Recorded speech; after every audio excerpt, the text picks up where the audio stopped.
Hello everyone and welcome back to the Star Wars Library. Today I'm super stoked to talk about one of my favorite Star Wars Expanding Universe eras and one of my favorite stories in the EU period. This is one that I discovered very close to when I got into the Expanding Universe, and it's one that I've always cherished. It's one that I've always enjoyed, and it is Star Wars Shadows of the Empire.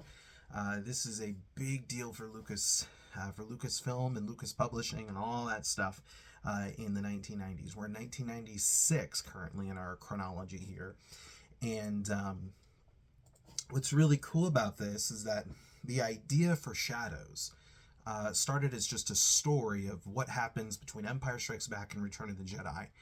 And it evolved into this big multimedia project. Basically, Lucasfilm was like, hey, we're going to do... we're basically going to do what we would do when we make a movie, but just not make the movie. So there was obviously the novel, there was a comic book adaptation, there was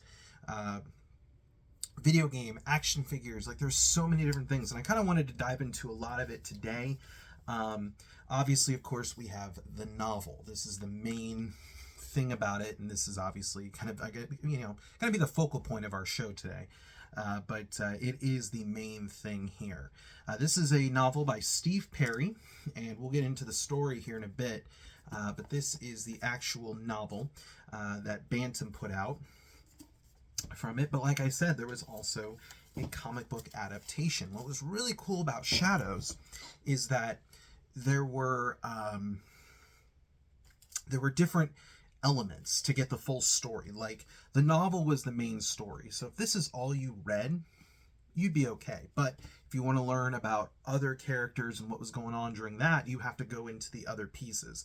So for example, here is the comic book adaptation of Shadows, right here. Now, the comic does adapt the novel, but it does have some new scenes in it. For example,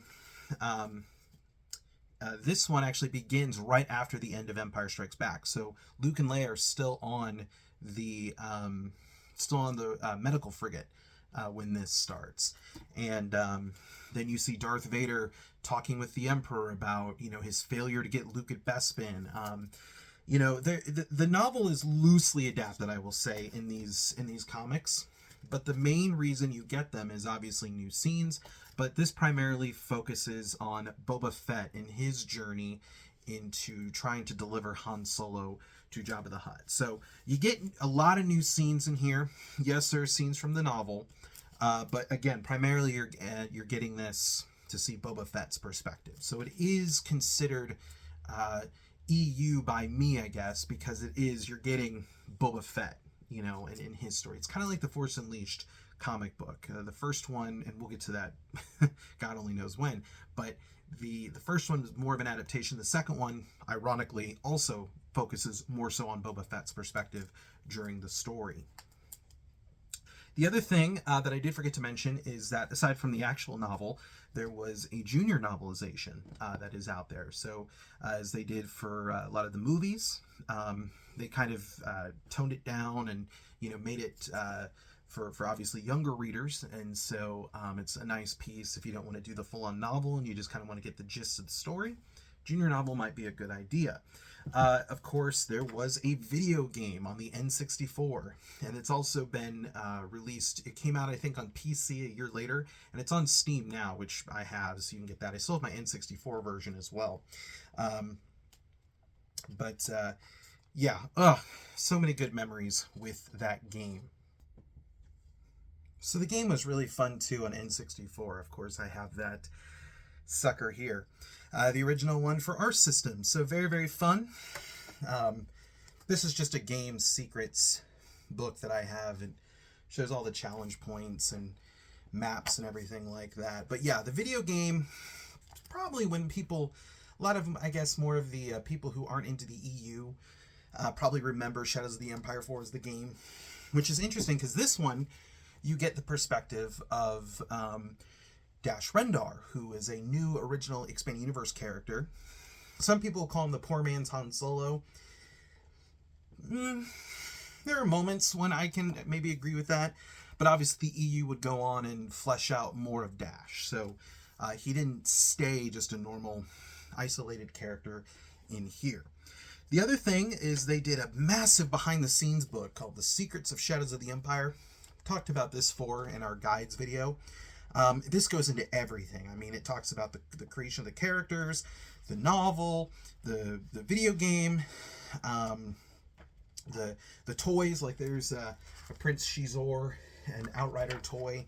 I did forget to mention too that there are in fact trading cards. There were trading cards that came out for this as well. Just so many different things. And then they also had a soundtrack, which is really cool. Actually, they just recently, or a couple years ago, put it out on vinyl. So they reissued it here. So I have that here. I love how this cover is just blown up on here. So they put it on here. What's interesting is if you actually open up this the sleeve and you open up the record, it has the label from Shadows. Let's see if you guys can see that here. Is actually from Darksaber, which is weird. In fact, if you go in here, it talks about the composer, like the credits and everything, but it has the Crystal Star cover and Darksaber. It's a little weird. None of these pieces of art are from Shadows. But what's also kind of cool is it goes by track, and it kind of describes, you know, what you should picture in your mind when you see the soundtrack or when you listen to it. It's an amazing soundtrack. I've listened to this quite a few times, and working on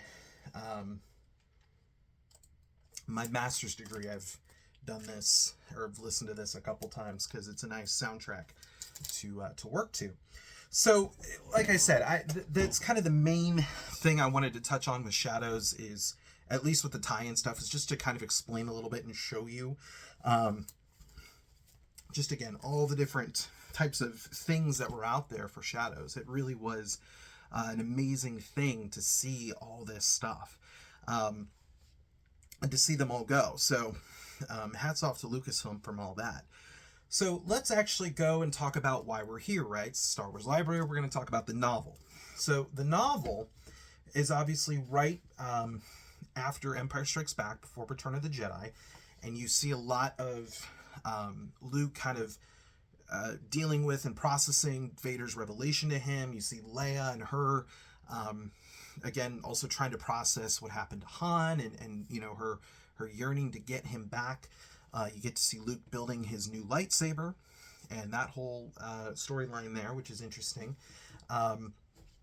Obviously, Lando, Chewie, and the droids are in it. Dash is as well. But of course, the main characters that it's going to focus on, at least the novel, it's going to be Luke, Leia, Vader, and Shizor. Those are going to be the main characters that we're focusing on here, with kind of the Emperor overseeing things. I think the cover does a really good job at kind of illustrating, you know, what it is that we're getting into here. So basically, the gist of it is that Shizor is a Falleen who is now the Black Prince, I think is what they call him, and or the Dark Prince. And he is the head of Black Sun, and he basically is upset because Vader years ago had massacred so many Falleen on his homeworld, and in fact, some of that included his family. So he's all hell-bent on getting revenge on Vader. Plus, he also wants to move up the ranks and to be considered Palpatine's number 2 instead of Vader. So he learns, we actually find out in this, that he was actually present in that, or observing the call between Sidious and Vader in The Empire Strikes Back when they're talking in the movie. Shizor's with the Emperor, you just can't see him. And so Shizor learns that Luke is Vader's son.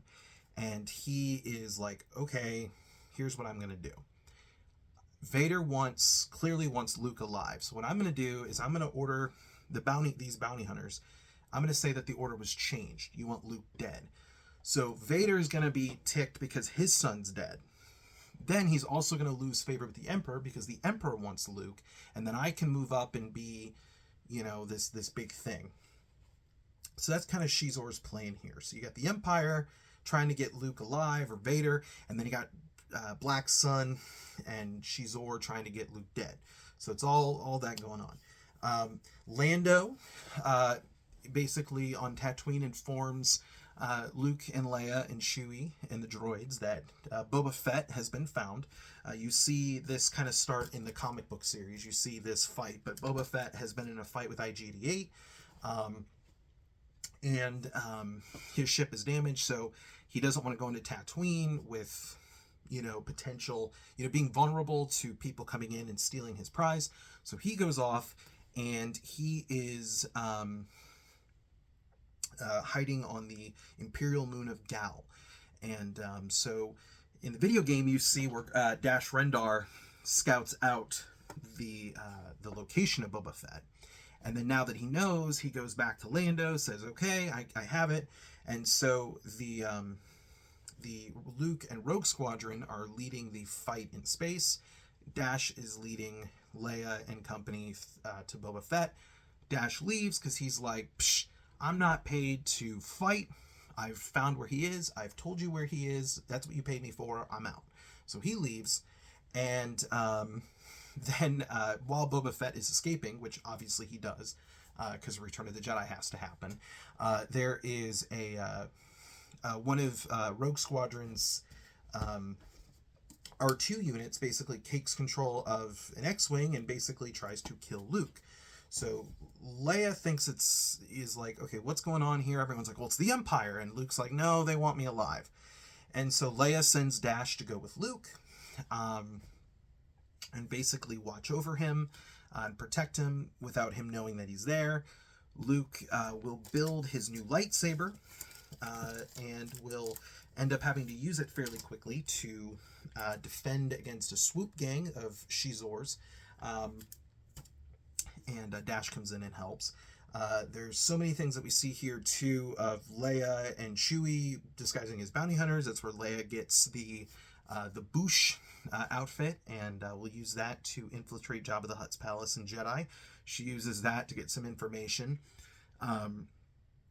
We see the whole thing with the Emperor letting the rebels steal the Death Star 2 plans. We see Bothans and all those things, and many Bothans died to bring us this information. You see all that, and you get to do all that. Shizor actually ends up capturing Leia. Chewie escapes, and so they all go to his palace on Coruscant to save Leia. And it's at this point that because Vader has his own spy infiltrating these bounty hunters, and he learns that Shizor's the one who put in the order to kill Luke. So he is ticked. So now, after they get Leia, they nuke his palace. They plant all these pulse bombs, fly up into space, and the Empire shows up. So now it's the rebels versus Black Sun versus the Empire, and it's this big space battle at the end, which is really cool. And Vader basically calls up Shizor, and he's like, I know what you're doing, and you either surrender now or I'm gonna fire. You've got like 10 seconds. And he's like, Vader, I'm gonna report you. No. And Vader just keeps counting down, and he's like, all right, you haven't surrendered, blow it up. So he orders his Star Destroyer to blow up Shizor's skyhook, and in that, Dash presumably smacks into something, or with his ship, the Outrider, and is presumed dead. And so, as we find in not only the video game, but we'll talk about that too in the sequel, or the pseudo-sequel, Shadows of the Empire Evolution, Dash is actually well and good. In fact, in the game, I think he says something along the lines of, it's better to be remembered as a martyr, but not actually be dead, right? Wouldn't you agree, or something? And then the novel ends with basically Luke saying, you see him recording the message for Jabba the Hutt that we see in Jedi. And it's funny because Luke even thinks to himself, like, oh man, C-3PO is going to flip when I tell him that the droids are going to Jabba. And what's interesting too is that in the last issue of the comic, you see Darth Vader approaching the second Death Star. So both of these, and you see a little bit in the video game too, but primarily with both of these, you are seeing Luke getting ready to be set in the stage for Return of the Jedi, and you also see Darth Vader. What's really cool is that you could, in theory, put down this comic and then start Return of the Jedi, and it picks up here, which is just really, really cool. So Shadows, there's so much more that happens in this. Again, I'm just briefly going through the novel. There's so much that happens in here. I could spend maybe hours talking about it, if not more. Plus, if we dived into all of the extra stuff, there's just so much. But really, what I wanted to do here is just focus solely on the novel, and then obviously talk a little bit about some of the extra things here. Now, is Shadows of the Empire an essential read for your expanded universe? I would say yes. I think it's a fantastic read. It gives you more context to what's going on in between Empire and Jedi. Since it's only a year that passes between those movies, there's not as much stuff as, say, the stuff between New Hope and Empire. This one has a lot, enhances that a lot more. You see where Luke gets the lightsaber. It kind of helps set the stage for Jedi. But it also is just a good story. It's a well-told story. So I totally think the novel is an essential read. Absolutely would recommend it. And I have said, too, I think that this is a good alternative to the Thrawn trilogy. If people say they want to get into the expanded universe, they don't want to do the Thrawn trilogy, they don't want to immediately go into post-Jedi, this might be a good recommendation, too. It's in the original trilogy. It features a lot of pretty much all the characters that we know, aside from Han Solo. And it introduces new ones that are great. Dash and Shizor, Guri, forgot about her, the human replica droid of Shizor's. It's got Boba Fett, it's got Darth Sidious. I mean, there's a lot of cool stuff in here. So this might be a good alternate as well. You can maybe make that argument. As for everything else, I mean, the video game, it's okay. It's not the greatest game ever, but it's good. The comic is good. When it comes to publishing, I think the soundtrack is a banger. So go listen to that. It's on Spotify and I'm sure Apple Music and whatnot. The guides are haha. The comic books, though, are they essential? I don't think so. I think really just the novel is. Not to say these aren't good. I think these just, again, they do what they were designed to do. They were to expand that story even more than it already was. So I think these are good. I would definitely read the novel first. If you are going to dive into the comics, definitely read the novel first, then go into those. I do think they're good. I do think that they can get the story across, but I think they are more there for, again, expanding the story more than it already is. So that's just my opinion. But anyways, thanks so much, all. I'm so thankful that got to talk about this, and I look forward to talking about more Star Wars with you in the near future. Till then, we'll see you then.